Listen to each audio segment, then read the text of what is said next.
राधे राधे दोस्तों, और आज हम आपको बताएंगे भविष्य मालिका में श्री कल्कि अवतार के जन्म स्थान और पृथ्वी पर उनकी जीवन लीला से जुड़ी 5 भविष्यवाणियां जो कल्कि अवतार के दुनिया के सामने प्रकट होने से पहले ही मालिका में लिख दी गई हैं। भविष्य मालिका ग्रंथ कल्कि भगवान के निवास स्थान का नाम भुवनेश्वर का खंडगिरी बताते हुए कहता है कि महाप्रभु श्री कल्कि बाल्यावस्था यानी बचपन में ही ओडिशा के खंडगिरी में अपना आश्रम स्थापित करके निवास करेंगे। दिखने में बस एक साधारण बालक की भांति वे नर शरीर में स्वयं परम ब्रह्म नारायण महाविष्णु श्री हरि होंगे। गिरी यानी खंडगिरी में रहते हुए वो मनुष्यों के गर्भ दम्भ अहंकार के साथ ही लोगों के द्वारा स्वयं की निंदा आलोचना होते हुए भी शांति से देखेंगे, सुनेंगे और उन पापियों के पापों के घड़े के भरने की प्रतीक्षा करेंगे।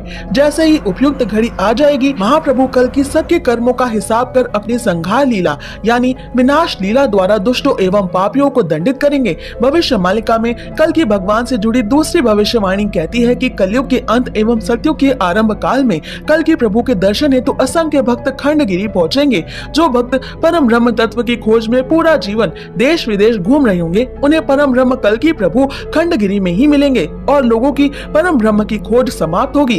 कल्कि अवतार से जुड़ी तीसरी भविष्यवाणी कहती है कि अपने कल्कि अवतार में निराकार श्री हरि एक पवित्र कुल में जन्म लेंगे। भविष्य मालिका के रचयिता आगे लिखते हैं कि प्रभु कल्कि भुवनेश्वर के खंडगिरी में अपने भक्तों को कला, शक्ति और त्रिसंध्या यानी दिन के 3 समय पूजा करने की शक्तिशाली विधि बांटकर उन्हें शक्तिशाली और ज्ञानवान बनाएंगे।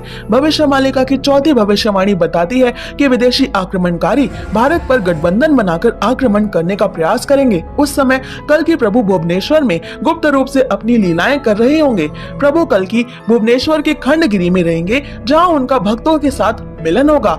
कल्कि प्रभु के दर्शन के बाद सभी भक्त आपस में परिचित होकर एक दूसरे को पहचान सकेंगे, यानी कल्कि भगवान की कृपा से उन्हें एक दूसरे का असली पिछला जन्म, कल्कि भगवान से उनका रिश्ता, अपना दिव्य रूप और अपने जीवन का उद्देश्य ये सब याद आ जाएगा। और भविष्य मालिका में कल्कि भगवान से जुड़ी 5वीं और सबसे बड़ी भविष्यवाणी ये कहती है कि भगवान कल्कि कलयुग के अंत में यानी अनंत युग से ठीक पहले अनंत माधव के नाम से जन्म लेंगे। बाद में प्रभु अपनी जन्म स्थली संभल नगर को छोड़कर सिद्धगिरी, जो वर्तमान भुवनेश्वर का वो हिस्सा है जो खंडगिरी, उदयगिरी एवं एकाम्र कानन के नाम से जाना जाता है, वहाँ पर गुप्त रूप से वास करके अपने भक्तों के साथ लीलाएं करेंगे।